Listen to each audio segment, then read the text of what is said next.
أعوذ بالله من الشيطان الرجيم بسم الله الرحمن الرحيم الحمد لله الذي هدانا لهذا وما كنا لنهتدي لولا أن هدانا الله. تمام تعریف اس اللہ کے لیے جس نے ہمیں ہدایت بخشی اور ہم کبھی ہدایت کو نہ پہنچ سکتے تھے اگر وہ ہماری رہنمائی نہ فرماتا. بسم اللہ الرحمن الرحیم. وَوَصَّيْنَا الْإِنسَانَ بِوَالِدَيْهِ إِحْسَانًا حَمَلَتْهُ أُمُّهُ كُرْهًا وَوَضَعَتْهُ كُرْهًا وَحَمْلُهُ وَفِصَالُهُ 30 شهرا حتى إذا بلغ أشده وبلغ 40 سنة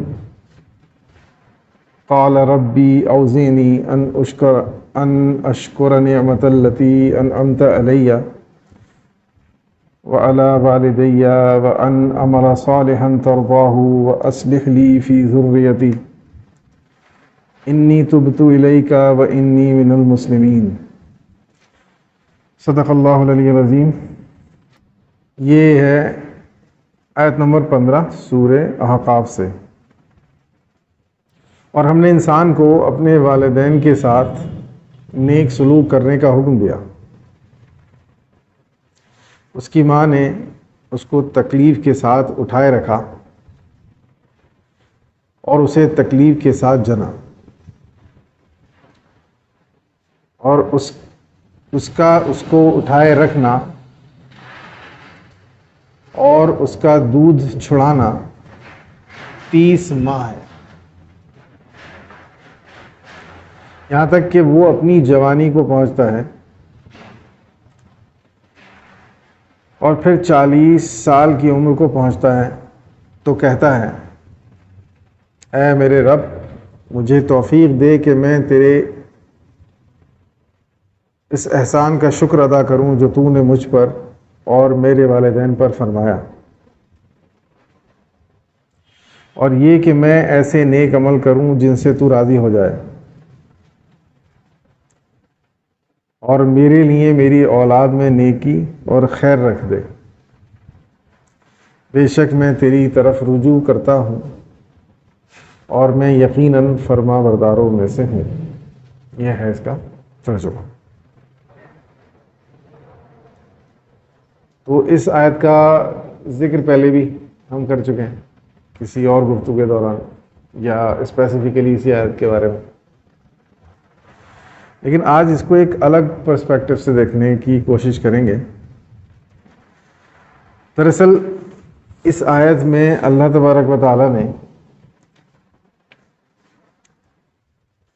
ہیومن سائیکالوجی کی بہترین عکاسی کی ہے.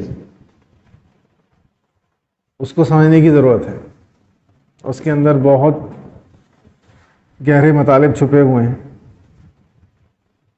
اس کے سارے مطالب ہم سمجھ پائیں ہماری حیثیت نہیں ہے، لیکن جتنا سمجھ میں آتا ہے اس کو پہنچانے کی کوشش کرتے ہیں. پہلے تو اس میں والدین کی، خاص طور سے ماں کی جو سیکریفائسز ہیں بچے کے لیے، پریگنینسی سے لے کر اس کے دنیا میں آنے تک، اس کا ذکر ہے کہ وہ کتنی مشقتوں کے ساتھ میں اسے اپنے وجود کے ساتھ اٹھائے رکھتی ہے، جو ایک بہت مشقت بھرا کام ہے. اور اٹھائے رکھنے میں وہ تمام چیزیں شامل ہیں جو احتیاط وہ کرتی ہیں. اپنی مرضی سے جو چاہے وہ کھا نہیں سکتی، اپنی مرضی سے وہ جہاں چاہے وہاں جا نہیں سکتی، چلنے پھرنے ہر چیز کی احتیاط. تو وہ 9 مہینے کا پیریڈ بہت تکلیف دہ ہوتا ہے. اس کا ذکر اللہ تعالیٰ نے فرمایا. اور پھر جب بچے کے جننے کے ٹائم پر جو تکلیف اس کو ہوتی ہے وہ ناقابل بیان ہے، اور جس کی مثال دوسرے کسی تکلیف سے نہیں دی جا سکتی.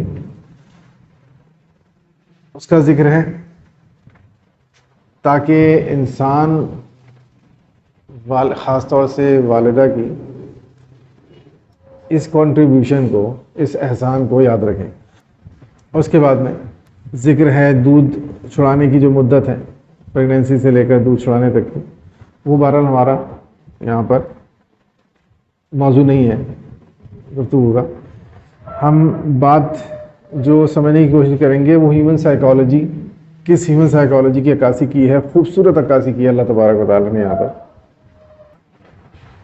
تو اس کے آگے اللہ تعالیٰ ارشاد فرماتا ہے کہ یہاں تک کہ وہ اپنی جوانی کو پہنچتا ہے، بچے کا کنسیو ہونا، اس کا پیدا ہونا، پھر اللہ تعالیٰ کا ذکر کرنا کہ وہ بڑا ہو کر پھر اپنی جوانی کو پہنچتا ہے، اور جوانی کو پہنچنے کے بعد پھر اور تھوڑا بڑا ہوتا ہے اور 40 سال کی عمر کو پہنچتا ہے. تو یہاں پر یہ خاص قابل غور ہے بات کہ یہاں اللہ تبارک و تعالیٰ نے اسپیسیفکلی 40 سال کی عمر کا ذکر جو فرمایا ہے، اس کے پیچھے کیا راز ہے؟ اس کے پیچھے ایک بہترین ہیومن سائیکالوجی ہے جو ہمیں بچپن سے بتدریج ہمارے اندر رونما ہوتی ہے، اس کو سمجھنے کی کوشش کرنی ہے ہر انسان کے اندر. اور اس کے پیچھے بہت سارے ہدایات پوشیدہ ہیں جن کے تعلق سے اللہ تبارک و تعالیٰ ہمیں یہاں پر روشناس کروانا چاہتا ہے. جب 40 کی عمر کو پہنچتا ہے تو کہتا ہے کہ اے میرے رب مجھے توفیق دے کہ میں تیرے اس احسان کا شکر ادا کروں جو تو نے مجھ پر اور میرے والدین پر فرمایا. یعنی میرے اوپر یہ کہ مجھے اتنے کیئرنگ پیرنٹس دیے جنہوں نے اتنی کیئر کی، جس کا ذکر اوپر تو نے ارشاد فرمایا ہے، اور بچپن سے لے کر اور جوانی تک، اور والدین کی توجہات تو خیر تعمر رہتی ہیں بچوں کے لیے. تو وہ ایک احسان ہے ہر انسان کے اوپر اللہ تبارک و تعالیٰ کے، اس نے ماں باپ کے دل میں غیر معمولی شفقت اور محبت پیدا کی اولاد کے لیے. اور میرے والدین پر ظاہر سی بات ہے کہ والدین کے لیے دنیا میں اگر یوں کہیں کہ اولاد بہت بڑی نعمتوں میں سے نعمت ہے. تو گویا یہ دونوں احسان میرے اوپر بھی اور میرے والدین کے اوپر بھی، تو اس کا مجھے تو توفیق عطا فرما اس کی کہ میں ان دونوں احسانات کا بدلہ شکر ادا کروں ان احسانات کے لیے. اور اس کا آگے کہ یہ کہ میں ایسے نیک عمل کروں جن سے تو راضی ہو جائے، اور میرے لیے میری اولاد میں نیکی اور خیر رکھ دے. ظاہر ہے جب انسان اولاد یافتہ ہوتا ہے، اسے اولاد عطا کرتا ہے، تو اسے انیشلی تو یہ خوشی ہوتی ہے کہ اس کی اولاد ہو گئی، اور اولاد ہونے کی بہت بڑی خوشی ہوتی ہے. اگر کسی بھی انسان سے، کسی بھی مرد سے یا کسی عورت سے آپ ایک رینڈم سوال کرو کہ سب سے زیادہ بڑی خوشی جو وہ اس نے فیل کی اس دنیا میں آ کر، وہ کون سی خوشی تھی، وہ کون سا پل تھا جس ٹائم وہ سب سے زیادہ خوش تھا، تو میرا ماننا یہ ہے کہ ہر انسان جس کی اولاد ہے، ہر مرد اور ہر عورت یہ کہے گا کہ اس دن جس دن میں باپ بنا تھا، اس دن جس دن میں ماں بنی تھی. بہت ہی انڈیفائنڈ پلیجر ہوتا ہے، وہ الفاظوں میں بیان نہیں کیا جا سکتا، اور وہی سمجھ سکتا ہے اس کو جو اس کو فیل کر لے، جو اس دور سے گزر جائے. اس کے بعد جو اس کی اگلی خواہش ہوتی ہے ہر ماں باپ کی، وہ یہ ہوتی ہے کہ ہماری جو اولاد ہے وہ نیک ہو، بد نہ ہو. کوئی انسان دنیا کا برے سے برا انسان یہ نہیں چاہتا کہ اس کی اولاد جو ہے وہ ایک بدماش ہو، برا انسان ہو یا بری انسان ہو، لڑکی ہو یا لڑکا ہو. ہر انسان کے اندر خواہش ہوگی، چاہے وہ خود کتنا بھی خبیث انسان ہو، لیکن اس کے اندر بھی یہ خواہش ہوگی کہ میری اولاد نیک ہونی چاہیے. تو یہ ایک سائیکالوجی کہ میرے لیے میری اولاد میں نیکی اور خیر رکھ دے. اب یہاں پر جو بات قابل غور ہے ہیومن سائیکالوجی اور ہیومن بیہیویئر کی، وہ یہ ہے کہ جب بچہ پیدا ہوتا ہے تو اسے پتہ ہی نہیں ہوتا، اسے کچھ یاد نہیں ہوتا. مجھے اور آپ کو کوئی یادداشت میں ہمارے محفوظ نہیں ہے کہ ہم جب ایک دم پیدا ہوئے تھے، 1 سال کے تھے، 6 مہینے کے تھے، تو ہم کیسا فیل کرتے تھے. ہماری میموری میں وہ ٹریسز نہیں ہیں، تو ہماری یادداشت سے پہلے کی بات ہے. بہرحال جب جو بچہ جو ہے وہ کچھ بڑا ہوتا ہے، چلنے پھرنے کے لائق ہوتا ہے، تھوڑا تھوڑا بولنا شروع کرتا ہے، تو اس کی توجہات کا مرکز صرف اس کے والدین ہوتے ہیں. یہ چھوٹا بچہ ہے، وہ کہیں کسی بھی چیز سے ڈرے گا تو یا تو اپنے باپ کے طرف دوڑے گا یا اپنی ماں کی طرف دوڑے گا، اور اس کو اپنی ماں باپ سے جدائی بالکل گوارا نہیں ہوتی. یعنی ایسا پاسبل نہیں ہے کہ 2 سال کا کسی کا بچہ ہے اور وہ ماں اس کو چھوڑ کے چلی جائے 2 دن کے لیے، 3 دن کے لیے، سوال ہی پیدا نہیں ہوتا. کیونکہ اس کی توجہات، اس بچے کے لیے پوری کائنات اس کے والدین ہی ہیں، بس سارا کچھ کنسرن اس کا بچوں کے ساتھ ہے. اور والدین، ظاہر سی بات ہے کہ والدین کے لیے سب سے بڑی، اگر ہم یہ کہیں کہ صرف توجہ بچوں کی طرف نہ ہو کر کے اس کی ذمہ داریوں کو پورا کرنا بھی ہے. والدین کو بہت سارے کام ہوتے ہیں جو ان کو کرنے ہوتے ہیں اس خان کی زندگی کو استوار کرنے کے لیے. وہ بچے کے فیوچر کے بارے میں بھی سوچتے ہیں، اور مختلف جو اس کی ضروریات آگے کو بڑھنے والی ہیں اس کو کیسے پورا کرنا ہے اس کے بارے میں بھی سوچتے ہیں. تو ان کے لیے بھلے ہی بہت ساری چیزیں ہوتی ہیں جن کے اوپر ان کی توجہ ہوتی ہے، لیکن ان تمام چیزوں میں مقدم ان کی اولاد ہی ہوتی ہے.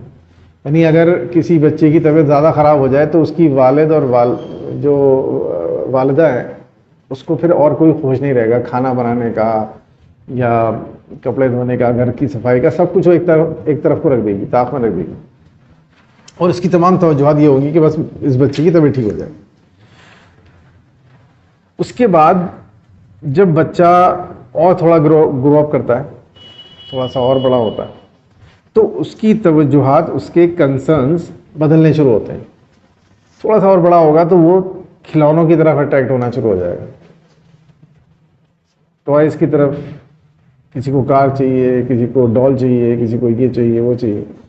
اور اب وہ بچہ جو ہر وقت اپنی ماں کی گود میں رہنا چاہتا تھا یا اپنے باپ کی گود میں رہنا چاہتا تھا، وہ بچہ اب 1-2 گھنٹہ اپنے ٹوائز کے ساتھ اکیلا چھوڑا جا سکتا ہے. یعنی اس کو یہ گوارا ہے کہ وہ اس کو چھوڑ دیا جائے. اور یہ مشاہدے میں آتا ہے کہ بچے گھنٹوں اپنے کھلونوں سے کھیلتے رہتے ہیں. تو اکثر یہ مائیں یہ کرتی ہیں کہ جب انہیں کوئی کام ہوتا ہے کچن کا اور گھر کے دوسرے کاموں میں وہ مشغول ہوتی ہیں تو وہ کچھ کھلونے بچے کے آگے ڈال دیتی ہیں، تو بچہ اس میں مشغول ہو جاتا ہے. تو یعنی کہ اب بچے کی جو کنسرن ہے وہ والدین کے ساتھ اور کھلونوں کے ساتھ، وہ جو کنسرن ہے وہ بڑھ گئی، اس کی توجہات بڑھ گئی. کسی ٹائم پر وہ جب اس کو بھوک لگے گی تو والدہ کے پاس جائے گا، والدہ سے کہے گا، یا کسی چیز کی کھانے پینے کی ضرورت ہے اس کو باہر سے لانے کی تو اپنے والد سے کہے گا کہ مجھے چاکلیٹ لانی ہے، ٹافی لانی ہے. اور باقی ٹائم وہ اپنے کھلونوں میں مشغول رہے گا. تھوڑا سا اور بڑا ہوتا ہے تو اب اس کی جو کنسرنز ہیں اور تبدیل ہونی شروع ہوتی ہیں. اب چھوٹے چھوٹے اس کے دوست بنتے ہیں. اس ایج سے تھوڑے سے اوپر جانے کے بعد میں اس کے تھوڑے دوست ہوتے ہیں، اس کے محلے دار، اس کے پڑوسی. اب وہ ان کے ساتھ کانٹیکٹس بنانا، ان کے ساتھ کنیکشن بنانا شروع کر دیتا ہے. تو اب اس کی توجہات ان کھلونوں سے ہٹ کر، پوری طرح سے تو نہیں لیکن اب 2 چیزیں نہیں رہی، اب تیسری چیز آ گئی، دوست احباب. اب ان کے ساتھ وہ کھیلنے کودنے میں، دوڑنے میں، بھاگنے میں بھی اچھا خاصا وقت لگاتا ہے. لیکن والدین کے لیے سینٹرل پوائنٹ آف اٹینشن، توجہات کا مرکز ابھی بھی وہ بچہ ہی ہوتا ہے. وہ جیسے بچھونیے کے اندر ڈائپر چینج کرنا اور لگانا اس ٹائم مشغول رہتے تھے، اس ٹائم انوالو رہتے تھے، ویسے ہی وہ ابھی بھی جب وہ کھلونا سے کھیلنا شروع کرتا ہے تو ان کے لیے بہت بڑی چیز ہے کہ اپنے بچے کو اچھے سے اچھے کھلونے لا کر دیں. یعنی ان کی جو سینٹرل پوائنٹ ہے توجہات کا وہ بچہ ہی ہے. اس کے بعد جب وہ دوست احباب بناتا ہے تو والدین خوش ہوتے ہیں کہ ہمارا بچہ جو ہے وہ اب اپنے زندگی کے سفر کو آگے بخوبی بڑھا رہا ہے، ایک نارمل لائف جینے کی طرف بڑھ رہا ہے اس طرح سے وہ مختلف چیزیں سیکھے گا، لوگوں سے کیسے بیہیو کرنا ہے، لوگوں کے ساتھ کیسے معاملات کرنے ہیں. تو وہ اس بات کو سوچ کر خوش ہوتے ہیں کہ یہ ایک ٹریننگ سیشن ہے بچے کا، آہستہ آہستہ بچہ سیکھ رہا ہے. لیکن یہ بات ان کی توجہات میں کمی نہیں لائے گی، وہ ابھی اتنے ہی کنسرن ہوں گے بچے سے جب وہ اپنے مختلف مشاغل میں لگا ہوگا. اس کے بعد وہ بچہ تھوڑا اور بڑا ہوتا ہے تو اس کی توجہات کے مختلف اور محور ہو جاتے ہیں. جیسے اب وہ پڑھائی کے بارے میں سوچنے لگتا ہے کہ مجھے کلاس میں ٹاپ کرنا ہے، کلاس میں پوزیشن بنانی ہے وغیرہ وغیرہ. اور اس کے بعد کچھ اور بڑا ہوتا ہے، کالج میں آتا ہے تو اس کا اٹریکشن اپوزٹ سیکس کی طرف ہوتا ہے. لڑکیاں لڑکوں کی طرف اٹریکٹ ہوتی ہیں اور لڑکے لڑکیوں کی طرف. اور وہ کافی حد تک جو بڑے بڑے دوست ہیں، اب ان کا جو ٹائم اسپینڈ کرنے کی جگہ ہے وہ گھر نہیں ہے. پہلے جو چھوٹے چھوٹے دوست تھے وہ گھروں میں رہتے تھے اور گھر کے اندر ہی within that particular premise وہ کھیلتے رہتے تھے، تو ماں باپ کے سامنے رہتے تھے. اب وہ بچہ کالج جاتا ہے، اسکول جاتا ہے، صبح جاتا ہے، شام کو واپس آتا ہے، اور اسکول کے اندر مختلف وہ بڑے دوستوں کے ساتھ میں اب وہ اس کے مشاغل بھی تھوڑے سے میچور ہو گئے ہیں. وہ کرکٹ کھیلنے لگا ہے، فٹ بال کھیلنے لگا ہے وغیرہ وغیرہ. اب وہ کہیں پر چائے پینے کے لیے جاتا ہے ریسٹورینٹ میں دوستوں کے ساتھ میں، اور پارٹی کرتا ہے، فلاں کی برتھ ڈے پارٹی ہے، فلاں کا یہ ہے، فلاں کا وہ ہے. اب اس کی کنسنٹ پروپورشنلی کم ہوتی جائیں گی، اس کی والدین کے ساتھ اٹیچمنٹ کم ہوتی چلی جاتی ہے. والدین کے ساتھ اٹیچمنٹ اس کی کم ہوتی چلی جاتی ہے. اس کی اٹیچمنٹ اب صرف اتنی رہ جاتی ہے کہ جب اس کو ضرورت ہوتی ہے کسی خاص چیز کی تو وہ ڈیمانڈ کرتا ہے اپنے پیرنٹس سے کہ مجھے یہ چاہیے، مجھے بیگ چاہیے، مجھے فلاں بک چاہیے، مجھے لیپ ٹاپ چاہیے، مجھے یہ بائک چاہیے وغیرہ وغیرہ، اپنی حیثیت کے اعتبار سے. اور فیس جب جمع کرنی ہے تو فیس، کپڑے بنانے ہیں، کپڑے کے لیے پیسے دے دیجیے وغیرہ وغیرہ. بہت جتنی بھی ضروریات ہیں وہ نارمل ہیں. باقی اس کا ٹائم جو ہے، اس کی جو توجہات ہیں، اس کا جو کنسرن ہے وہ اپنے دوستوں کے ساتھ میں ہے، اپنے اسٹڈیز کے ساتھ میں ہے. لیکن والدین آن دی ادر ہینڈ ابھی بھی ایکولی کنسرنز ہیں. بچہ ان کا کالج میں ہے تو ان کو فکر ہے کہ غلط کمپنی میں نہ پڑ جائے. بچہ باہر چلا جاتا ہے پڑھنے کے لیے تو انہیں فکر ہے کہ وہ روز اس کی خیر و خبر لینے کی کوشش کرتے ہیں کہ کہیں کسی پریشانی میں تو نہیں ہے، کبھی کسی مشکل میں تو نہیں ہے وغیرہ وغیرہ. لیکن وہ زیادہ اس کو ڈسٹرب نہیں کرتے یہ سوچ کر کہ بہرحال وہ اپنی زندگی اس کو اپنی جینی ہے اور اپنے اس کو پوری دنیا کو خود بنانا ہے جیسے انہوں نے بنائی ہے اپنی زندگی. اس کے مختلف دوست ہونے چاہیے، اس کے مختلف شوق ہونے چاہیے. بس اس لیے وہ کنسرن زیادہ رہتے ہیں کہ کہیں کوئی غلط عادت اس کو نہ پڑ جائے، کوئی غلط دوست اس کے نہ بن جائے جس سے اس کو نقصان ہو. اس میں بھی اس کی ہی خیر خواہی رہتی ہے بچے کی.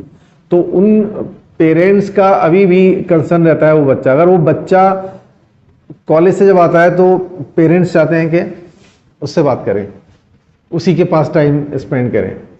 وہ اگر باہر سے آتا ہے پڑھ کر تو پیرنٹس چاہتے ہیں کہ اس سے بات کریں، اس سے گفتگو کریں، اس کے کالج کے احوال پوچھیں گے، اس کے ہاسٹل کے احوال پوچھیں گے، اس کے روزمرہ کہ بھئی اور کیا کیا ہوتا ہے، شام کو کہاں جاتے ہو وغیرہ.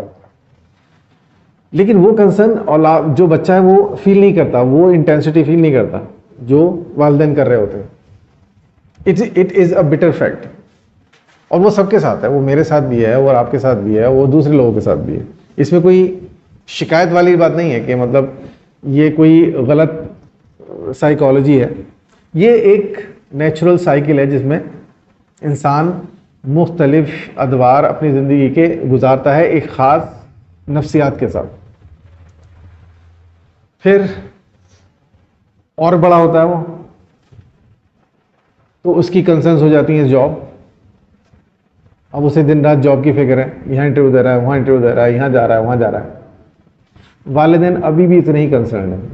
وہ بیٹھ کے ہر ٹائم انہیں اپنی کوئی ٹینشن نہیں ہے. وہ جب دعا مانگ رہے ہیں اسی اولاد کے لیے مانگ رہے ہیں کہ اس کو جاب مل جائے، اس کو یہ مل جائے، اس کو وہ مل جائے. اللہ تعالیٰ ہماری اولاد کو کامیابی کی بلندیوں پر پہنچا، ہماری اولاد کو پریشانیوں سے بچا، ہماری اولاد کو بیماریوں سے بچا اور شیاطین کے حملے سے بچا وغیرہ وغیرہ.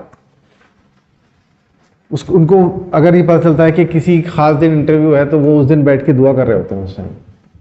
میں نے بہت سی عورتوں کو دیکھا ہے کہ جو وظائف میں یقین رکھتی ہیں کسی پرٹیکولر صورت کے کہ کیا چکر ہے بھائی، کیا ہو رہا ہے، تصویر پڑی جا رہی ہے کہ آج میرے بیٹے کا انٹرویو ہے، آج میرے بیٹے کی فلاں نوکری کے لیے اس نے ٹرائی کیا تھا، وہاں پر جا رہا ہے وہ، اب دیکھو اس کا ٹیسٹ کلیئر ہوتا نہیں ہوتا.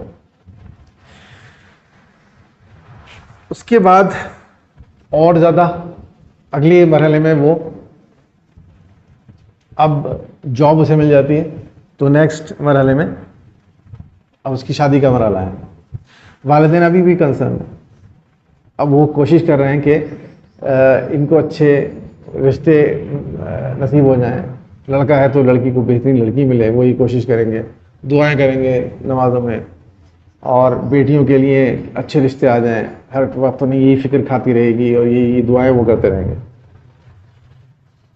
اس کے بعد جب ان کے رشتے ہو جائیں گے تو وہ شادی کے بعد میں اپنے ازدواج کے ساتھ، یعنی لڑکی شوہر کے ساتھ اور لڑکا اپنی بیوی کے ساتھ، سینٹرل ان کا فوکس جو ہوگا، کنسرن جو ہوگا، ان کی جو توجہات کا مرکز ہوگا، ان کے ازدواج ہوں گے. آج فلاں ہل اسٹیشن گھومنے جا رہے ہیں، آج فلاں ہل اسٹیشن گھومنے جا رہے ہیں. اس کے بعد اگلے مرحلے میں ان کے بچے ہوتے ہیں. ٹھیک، ان کے جب بچے ہوتے ہیں تو اسی مرحلے سے وہ گزرتے ہیں جس مرحلے سے ان کے والدین گزرے تھے. اب وہ اس خوشی کو فیل کر پاتے ہیں جس دن اس کو، لڑکے کو پتہ چلتا ہے کہ اس کے بیٹا ہوا ہے. آج وہ اس فیلنگ کو سمجھ پائے گا کہ میرے والد کو کیا خوشی ہوئی ہوگی جب میں پیدا ہوا ہوں. پھر جب وہ اس بچے کو کی دیکھ بھال کرے گا، اس کے لیے راتوں کو جاگے گا، تب اس کو، اگر وہ سلیم الفطرت ہے تو ہر بچہ نہیں کرے گا ایسا. اللہ تعالیٰ صرف اپنے نیک بندوں کا ذکر کر رہا ہے یہاں پر، ان کی سائیکالوجی بتا رہا ہے. اب وہ سوچے گا جب بھی کبھی وہ رات کو اٹھے گا اور اپنے بچے کی کیئر کرے گا، ٹھنڈ کا ٹائم ہے اور کوئی چیز لے کر آنی ہے باہر سے، دودھ گرم کرنا ہے تو وہ دودھ گرم کر کے لا رہا ہے، کبھی والدہ جا رہی ہیں، کبھی والد جا رہے ہیں، طبیعت خراب ہوئی تو رات بھر جاگ رہے ہیں. تو اب وہ سوچے گا کہ یہی سارے مراحل سے میرے والدین گزرے. Now I can feel it. اس کے بعد جب اس کے بچے بڑے ہوں گے اور ان کی توجہات دوسری طرف ڈائیورٹ ہوں گی، تب اس کو فیل ہوگا، تب اس کو ایگزیکٹلی فیل ہوگا کہ میرے والدین کو کیسا فیل ہوتا ہوگا جب میری کنسرن ان کی طرف سے ہٹ کر دوسری چیزوں میں لگی ہوں گی، جیسے میں فیل کر رہا ہوں.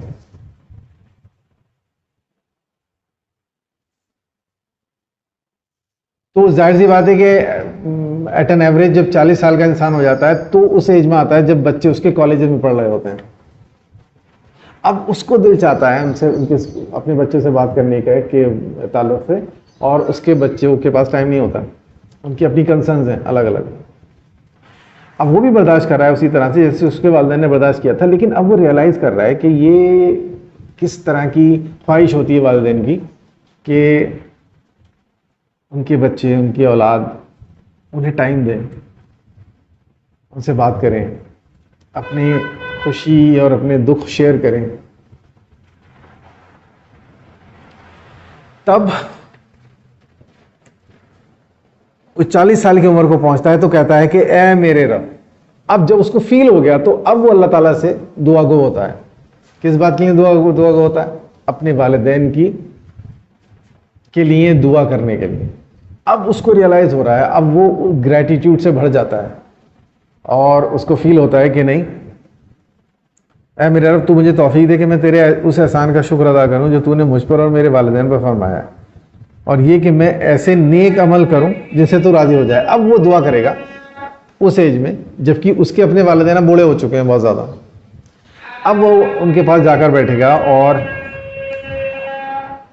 اللہ تعالیٰ سے دعا کرے گا کہ اب مجھے ان کی خدمت کرنے کی وہ توفیق عطا فرما جو میں نے اس سے پہلے نہیں کی، کہ تو مجھ سے راضی ہو جائے۔ اللہ تبارک و تعالیٰ نے یہاں یہ کیوں ارشاد فرمایا ہے، یا کیوں توجہ دلوائی ہے، یا یہاں پر 40 سال کیوں کوٹ کیے ہیں؟ میرا سمجھنا یہ ہے واللہ عالم کہ کچھ چیزیں ایسی ہوتی ہیں کہ انسان خود نہیں سمجھ سکتا۔ جیسے میں نے کہا کہ بچہ سمجھ ہی نہیں پائے گا جب تک وہ اس مرحلے کو نہیں پہنچ جائے گا۔ اللہ تبارک و تعالیٰ کی ذات ہے صرف اور صرف دنیا میں جو انسان کو وقت آنے سے پہلے بتا سکتی ہے کہ تو فلاں ایج میں جا کر ایسا سوچے گا، کیونکہ اللہ تبارک و تعالیٰ کو پورا معلوم ہے، سب کچھ معلوم ہے۔ تو اللہ تبارک و تعالیٰ نے ہی اس مشین کو بنایا ہے۔ اللہ تبارک و تعالیٰ سے زیادہ کون جان سکتا ہے اس نفسیات کو؟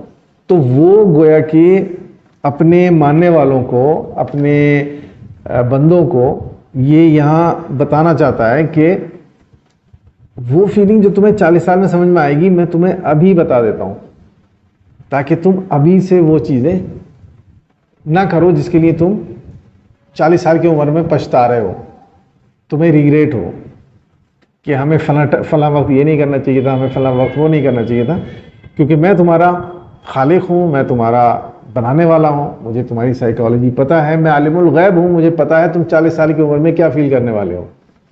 اور یہ اللہ تبارک و تعالیٰ اپنے نیک بندوں سے ارشاد فرما رہا ہے، کیونکہ اس کی آگے کی آیات میں اللہ تعالیٰ نے ان بندوں کے لیے، جس بندے کا یہاں پر ذکر کیا ہے، جن بندوں کا یہاں پر ذکر کیا ہے، جن کی نفسیات یہاں بتائی ہیں، ان کے تعلق سے جنت کی خوشخبری اللہ تبارک و تعالیٰ نے دی ہے۔ تو ظاہر ہے کہ اس کا انطباق ہر انسان کے اوپر نہیں ہوتا۔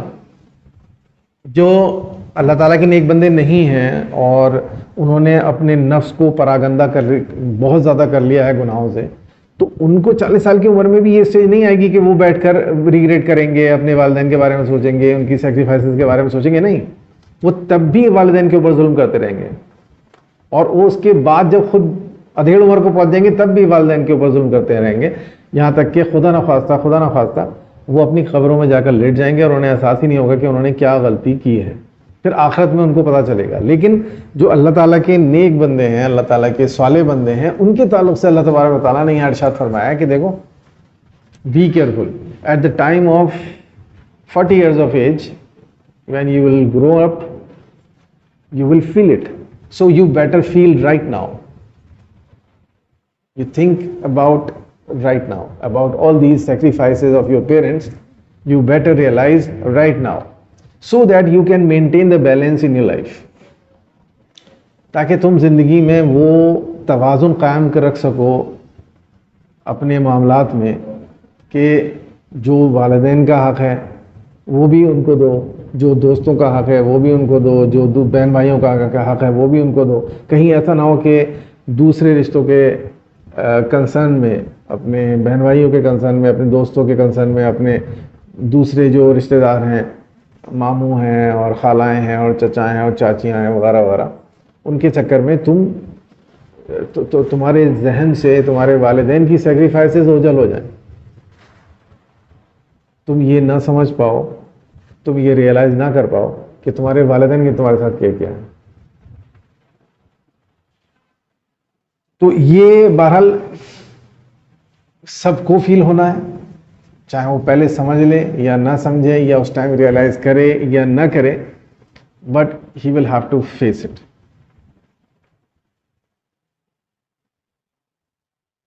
اور اس کے بعد وہ کہتا ہے کہ میری اولاد میں، یعنی کہ وہ فیل کرتا ہے کہ میں نے یہ غلطیاں کی ہیں، اب میری دعا یہ ہے اللہ تعالیٰ کہ تو میری اولاد کو ان غلطیوں سے بچا لے۔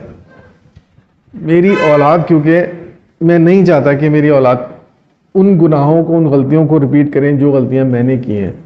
تو وہ اللہ تعالیٰ سے اب دعا کرتا ہے کہ اے میرے رب، میری اولاد میں نیکی اور خیر رکھ دے، میری اولاد میں نیکی اور خیر رکھ دے، جو میرے اندر نہیں تھی تو مجھے معاف فرما، اور تو اب مجھے وہ عمل کی توفیق عطا فرما کہ جس سے تو راضی ہو جائے۔ بے شک میں تیری طرف رجوع کرتا ہوں، اب تک جو ہوا سو ہوا، اب مجھے احساس ہو گیا ہے۔ رجوع کرنے کا مطلب ہوتا ہے پلٹ کر جانا، یعنی میں اسٹرے ہو گیا تھا، راستے سے بھٹک گیا تھا، اب میں تیری طرف رجوع کرتا ہوں، اب میں اس بات کو ریئلائز کرتا ہوں کہ مجھ سے غلطیاں ہوئی ہیں، اور now I am going to correct however and whatever I can. اور میں یقیناً فرما برداروں میں سے ہوں، اور میں ایسا اس لیے کر رہا ہوں کہ تاکہ میں فرما برداروں میں شمار کیا جاؤں. میں چاہتا یہ ہوں کہ میں جب اٹھوں قیامت میں تو میں تیرے فرما بردار بندوں میں شمار ہوں. تو یہ ایک خوبصورت ہیومن سائیکل ہے جو بچپن سے، پیدائش سے لے کر اس کے بڑھاپے تک کی سائیکالوجی کو بیان کرتی ہے یہ آیت خوبصورتی کے ساتھ میں. واللہ عالم، میرے یہ سمجھ میں جو آیا میں نے آپ سے شیئر کیا. ہو سکتا ہے اس کے اور بھی گہرے مطالب ہوں، اور بھی بہت سارے زاویے ہوں دیکھنے کے، لیکن جو میرے سمجھ میں آیا میری اخلاقی ذمہ داری تھی کہ میں آپ تک اس کو پہنچاؤں. منوین، السلام علیکم ورحمۃ اللہ جمیعاً وبرکاتہ.